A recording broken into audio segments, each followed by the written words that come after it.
Êxodo 12, de 1 a 14, diz assim: Disse o Senhor a Moisés e a Arão na terra do Egito: Este mês vos será o principal dos meses, será o primeiro mês do ano. Falai a toda a congregação de Israel, dizendo: Aos 10 deste mês, cada um tomará para si um cordeiro, segundo a casa dos pais, um cordeiro para cada família. Mas se a família for pequena para um cordeiro, então convidará ele o seu vizinho mais próximo, conforme o número das almas, conforme o que cada um puder comer. Por aí calculareis quantos bastem para o cordeiro. O cordeiro será sem defeito, macho de 1 ano. Podereis tomar um cordeiro ou um cabrito, e o guardareis até ao 14º dia deste mês. E todo o ajuntamento da congregação de Israel o imolará no crepúsculo da tarde. Tomarão do sangue e o porão em ambas as ombreiras e na vega da porta, nas casas em que o comerem. Naquela noite comerão a carne assada no fogo, com pães asmos e ervas amargas a comerão. Não comereis do animal nada cru, nem cozido em água, porém assado ao fogo, a cabeça, as pernas e a fressura. Nada deixareis dele até pela manhã. O que, porém, ficar até pela manhã, queimá-lo-eis. Dessa maneira o comereis: lombos cingidos, sandália nos pés e cajado na mão. Comê-lo-eis à pressa, é a Páscoa do Senhor. Porque naquela noite eu passarei pela terra do Egito, e ferirei na terra do Egito todos os primogênitos, desde os homens até os animais. Executarei juízo sobre todos os deuses do Egito. Eu sou o Senhor. O sangue vos será por sinal nas casas em que estiverdes. Quando eu vir o sangue, passarei por vós, e não haverá entre vós praga destruidora, quando eu ferir a terra do Egito. Este dia vos será por memorial, e o celebrareis como solenidade ao Senhor. Nas vossas gerações o celebrareis por estatuto perpétuo. Bondoso Deus, aplica os ensinos da Tua palavra à nossa mente, coração, todo o nosso ser, para que possamos, edificados por ela, sairmos daqui transformados para a glória do Teu nome. Assim oramos no nome santo do Senhor Jesus. Amém.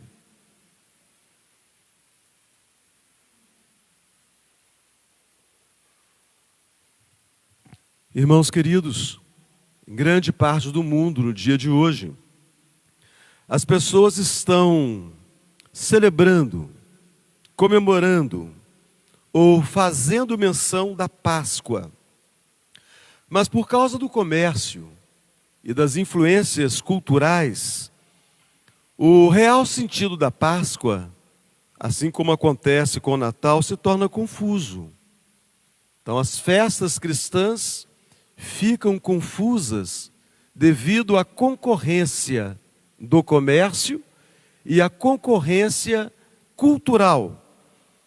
De maneira que os símbolos mais conhecidos da Páscoa, se nós perguntarmos para muitos irmãos, não vão saber dizer. E se perguntarmos de repente para pessoas mais jovens, crianças, né?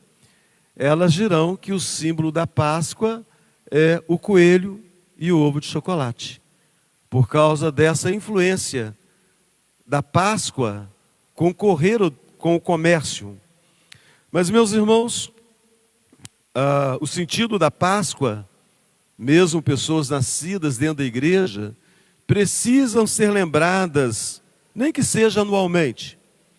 Essa festa, ela foi esvaziada do seu sentido real. Páscoa tem a ver com redenção. Páscoa tem a ver com libertação. Páscoa tem a ver com salvação. E para aprendermos sobre essa redenção, sobre essa libertação, sobre essa salvação, esse texto é o mais ideal. Porque aqui foi instituída, foi estabelecida a Páscoa. Aqui é o nascedouro da Páscoa. Então, nessa manhã de domingo da ressurreição, eu quero trazer para vocês, irmãos, ensinos preciosos para as nossas vidas, aplicações para nós hoje, tão importantes quanto foram para aqueles dias tão distantes já do êxodo das Escrituras. Então, 3 lições para nós compartilharmos essa manhã. A primeira delas, a Páscoa mostra que Deus separou para si um povo. A Páscoa mostra que Deus separou para si um povo. O versículo 3, leiam todos comigo o versículo 3. Falai a toda a congregação de Israel, dizendo: aos 10 deste mês, cada um tomará para si um cordeiro, segundo a casa dos pais, um cordeiro para cada família. Presta atenção. Falai a toda a congregação, um cordeiro para cada família. Então, o cordeiro deveria ser sacrificado não pelo indivíduo. O cordeiro deveria ser sacrificado para a família.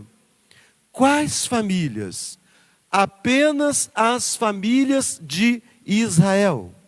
O sacrifício, o sangue do cordeiro, o sangue do animal, não era para ser oferecido para todos os povos, mas somente para um povo, somente uma nação, a nação de Israel. O que significa isso, irmãos? Será que Deus tem preferência por um único povo na terra? O povo judeu? Irmãos, na verdade isso aqui está apontando para a igreja. Deus fez aliança com uma nação, a nação de Israel. Quem é o cabeça dessa nação? Abraão. Abraão é o pai do povo judeu. Deus fez uma aliança com Abraão. E Deus disse a Abraão: em ti serão benditas todas as famílias de Israel. Não foi, né, Késia? Em ti serão benditas todas as famílias da terra. O povo judeu representava não uma etnia. Deus, ao fazer aliança com aquele povo, estava apontando para a igreja. O cordeiro foi enviado, foi destinado para salvar um povo. A igreja é esse povo. E toda a Escritura nos mostra isso. O apóstolo Paulo, quando fala sobre o casamento, e esta figura é importante, porque é a figura do crente com Cristo, da igreja com Cristo, da noiva com o noivo. Escrevendo aos Efésios, Paulo disse: maridos, amai vossa mulher, como também Cristo amou a igreja, e a si mesmo se entregou por ela. Então observa bem, o texto não diz que Cristo amou uma instituição humana. Cristo não amou um sistema religioso. Cristo não amou uma estrutura terrena, um templo, uma denominação. Deus não amou um povo, o povo judeu. O texto diz que Cristo amou a igreja. Isso então coloca a igreja, Dora, numa posição elevadíssima. Então, meus irmãos queridos, nós precisamos aprender a dar valor àquilo que nós somos em Cristo. Nós somos a igreja de Cristo. Há muitos cristãos que, quando são convidados a se identificar em termos da fé, dizem assim de forma bem triste: eu sou crente, eu sou evangélico. De uma forma tímida, vergonhosa, como se fosse uma categoria inferior, pobre, pequena, desprezível. Mas, irmãos, não é assim que Deus vê a igreja. A igreja é o povo eleito de Deus. A igreja é a noiva do Cordeiro. A igreja é a herança do Filho. Então, meus irmãos, depois de tudo o que foi dito, eu preciso fazer uma pergunta simples, mas profunda. Como você tem tratado aquilo que Cristo amou? Ana Vitória, como você tem tratado aquilo que Cristo amou? A Bíblia não diz que Cristo morreu por projetos pessoais, que Cristo não morreu por agendas individuais, que Cristo não morreu só pela fé do Abraão, pela fé da Letícia, por uma fé individual. Cristo amou a igreja. Cristo se entregou a favor da igreja. Então pensa comigo, se Cristo derramou o seu sangue pela igreja, se o Pai entregou o Filho pela igreja, se a igreja é a noiva do Cordeiro, como alguém como eu e você, que foi comprado por este sangue, pode viver tão distante, tão indiferente, tão descomprometido com a igreja? Há crentes que tratam a igreja como algo secundário. Tomara que não seja o seu caso. Há crentes que participam quando dá. Tomara que isso não aconteça com você. Alguns servem quando sobra tempo. Ah, meus irmãos, Deus não permita que seja dessa maneira comigo. Outros se envolvem apenas quando convém. Misericórdia se isso está acontecendo com você. E sabem por que eu estou falando assim? De forma tão firme? Porque, meus irmãos, essas coisas não combinam com o preço que foi pago. O Claudinei não foi comprado com prata nem ouro. Você, meu irmão, não foi resgatado com coisas passageiras. Você foi comprado com o sangue do Filho de Deus. Então eu pergunto para você, com temor e amor, esse preço não merece da sua parte uma vida um pouco mais comprometida? Esse preço não merece da sua parte uma entrega real, com todas as tuas forças, com todo o teu entendimento, com todo o seu vigor? Essa igreja não merece mais do que sobras do seu tempo, do que um pouquinho da sua devoção. Meus irmãos, hoje é dia de nós ajustarmos o nosso coração. Hoje é dia de parar de tratar a igreja como algo comum. Hoje é dia de deixar de lado a vergonha, a frieza, a distância. Você faz parte daquilo que Cristo mais ama no mundo. Cristo ama a sua igreja. Cristo se entregou pela sua igreja. Então, meu irmão, viva como alguém que pertence à igreja. Ame a igreja, sirva a igreja, comprometa-se com a igreja, valorize a igreja, honre a igreja. Não como obrigação, mas como resposta ao amor do Cordeiro. De maneira que, se porventura alguém nessa manhã entende que está vivendo um pouquinho distante do que deveria, que está um pouco mais frio do que se esperaria, que está um pouco desligado do que ensinam as Escrituras, hoje é dia de voltar. Hoje é dia de renovar o compromisso. Hoje é dia de dizer: Senhor, eu quero amar aquilo que Tu amas. Senhor, eu quero me entregar àquilo pelo qual Tu morreste. Senhor, eu quero viver como parte viva da Tua igreja. Porque, meus irmãos, não há nada neste mundo mais precioso do que a igreja. Né, dona Laizinha? A igreja foi comprada pelo sangue de Cristo. Esse é o primeiro ensino. O segundo ensino que eu quero compartilhar com vocês, e não se iludam, serão 3 apenas. Noutra ocasião trataremos de outros. É o texto rico sobre a Páscoa, porque é o texto que mostra a instituição, o nascimento da Páscoa. Então hoje apenas 3 ensinos. Nós aprendemos que a Páscoa fala de santidade. Aonde está escrito isso? Olha o versículo 6. Leia comigo o versículo de número 6. Vamos ver juntos? E o guardareis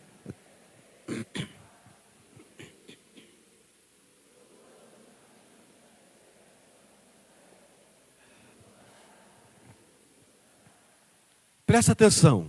Deus ordenou que fosse escolhido o cordeiro para o sacrifício e que ele fosse perfeito. Mas esse cordeiro não poderia ser oferecido naquele dia em que ele foi escolhido, naquele dia em que ele foi separado.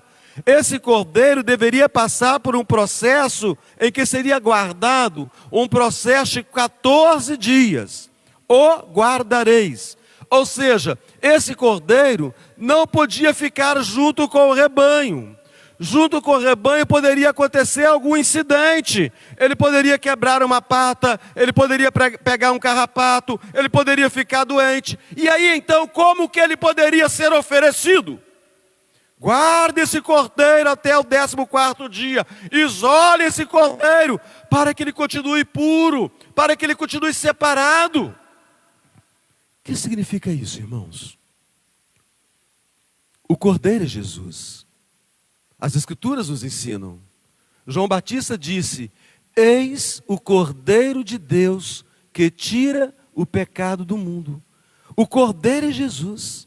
Esse texto, Vitório, está falando de Jesus. Jesus é o cordeiro que foi guardado. Você lê a Bíblia, você conhece a Bíblia. E quando você lê a Bíblia, você percebe a trajetória de Jesus. Você sabe na trajetória de Jesus, e todo crente tem que saber, que ele nasceu de forma sobrenatural. Ele nasceu de uma virgem. Foi obra do Espírito Santo. E nós sabemos pelas Escrituras que ele não pecou na infância. Com 12 anos ele estava no templo e não pecou. Ele esteve na carpintaria, porque ele foi chamado da mesma profissão do seu pai terreno, e não pecou. Ele foi tentado e não pecou. Herodes tentou de todas as maneiras contra Jesus, e Jesus não pecou. Anás e Caifás tentaram Jesus, Jesus não pecou. Judas Iscariotes tentou a Jesus, já pensou? Dá um beijo, você sabe que o camarada é um traíra, que é um enganador, que ele te odeia, e ainda assim Jesus não pecou. Pedro tentou a Jesus: Senhor, eu vou até a morte. Jesus sabia que não ia, e Jesus não pecou. Os publicanos e os pecadores, as prostitutas, todos eles tentaram Jesus, Jesus não pecou. Os soldados romanos tentaram Jesus, Jesus não pecou. Cristo foi preservado do pecado desde a infância até o seu 33º aniversário. O cordeiro nunca se contaminou. O cordeiro foi colocado à parte. O cordeiro nunca pecou. O sacrifício deveria ser preservado. Jesus foi tentado 40 dias pelo diabo. Ele pecou? Não, ele não pecou. Jesus foi tentado pelo povo e pela multidão. Eles gritavam: Barrabás! Jesus não pecou. Jesus foi tentado pelo ladrão da esquerda: se és o Cristo, desce daí. Jesus não pecou. Jesus na cruz foi tentado pela multidão que caçoava e zombava dele: és filho de Deus, desce da cruz. Jesus não pecou. Jesus venceu todas as tentações. E aí, o presbítero Renato, Jesus se torna um modelo de santidade para a sua vida. Guilherme, Jesus se torna um modelo de santidade para a sua vida. Jesus é o nosso modelo. Ele foi tentado, ele foi pressionado, ele foi rejeitado, ele foi cercado por pecadores, ele foi afrontado por inimigos, mas ainda assim, seu Itaí, ele não pecou. Então nós precisamos lutar com mais seriedade contra o pecado. Quem foi comprado por Cristo não pode viver se entregando à impureza. Quem foi comprado por Cristo precisa vigiar os olhos. Cuidado, olhinho com o que vê. Quem foi comprado por Cristo precisa guardar a mente, precisa segurar a língua, precisa fugir de tudo aquilo que alimenta a carne, que alimenta o pecado. Santidade não é perfeição sem luta. Santidade é guerra contra o pecado, por amor a Cristo. E para nós concluirmos aqui, meus irmãos, a Páscoa é o sinal de um novo tempo. Os versículos 1 e 2. Os versículos 1 e 2. Vamos ler juntos? Disse o Senhor a Moisés e a Arão: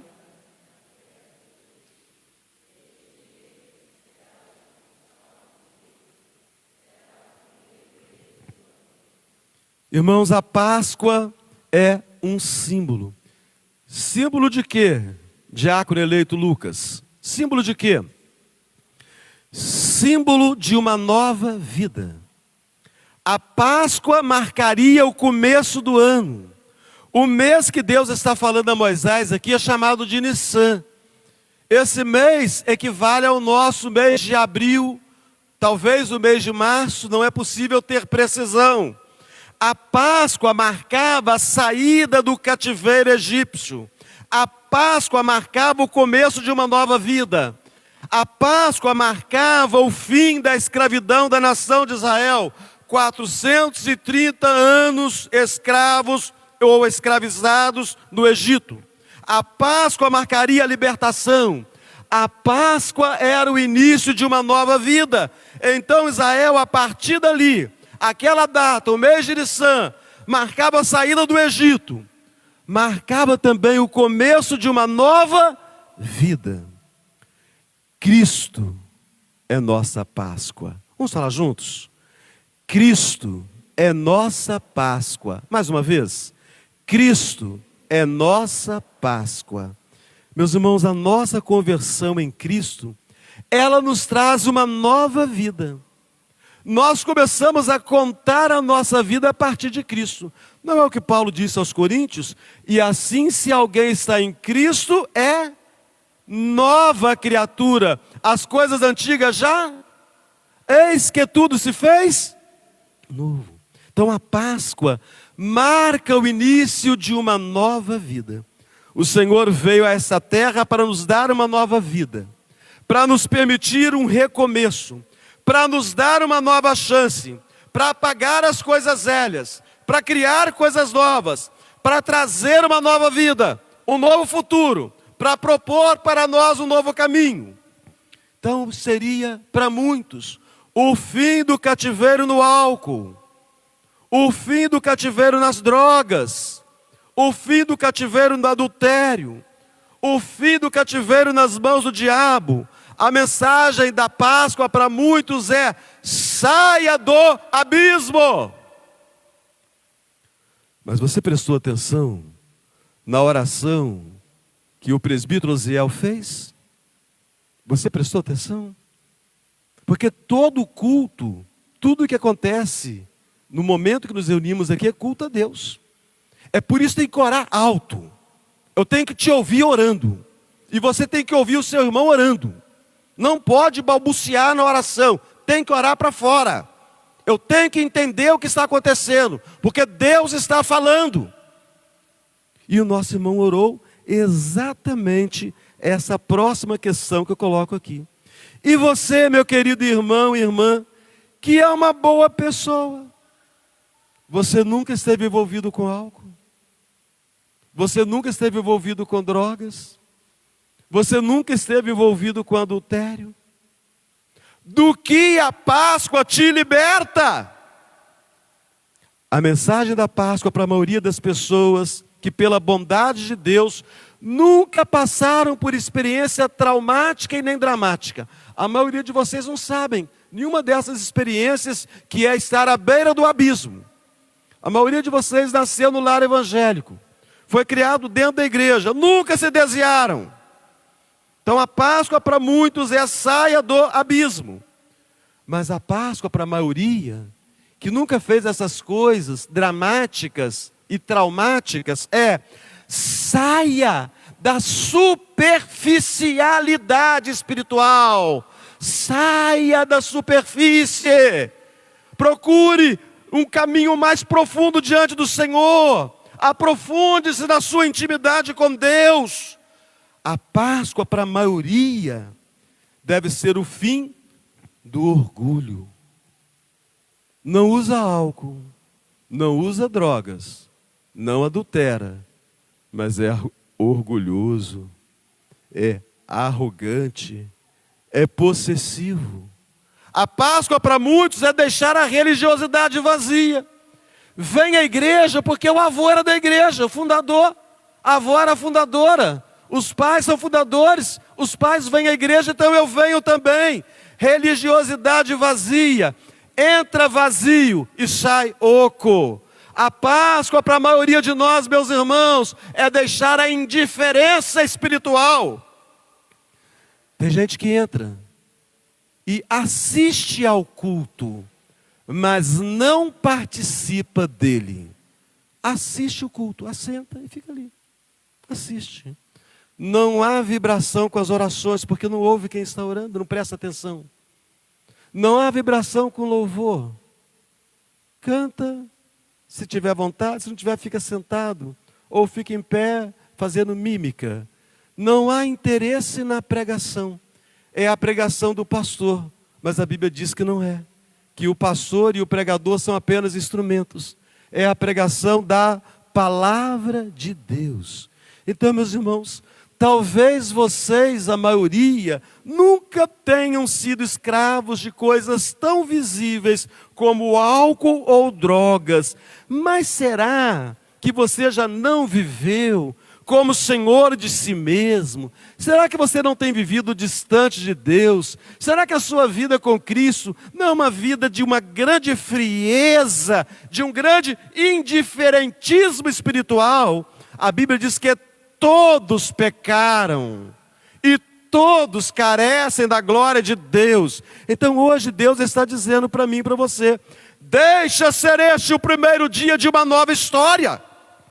Porque, Andréia, hoje pode ser o seu Nissan, o primeiro mês, o primeiro dia da sua nova história com Deus. Hoje pode ser, meus irmãos, o dia em que tudo começa de novo. Mas só será possível, Lúcia, se isso for em Cristo.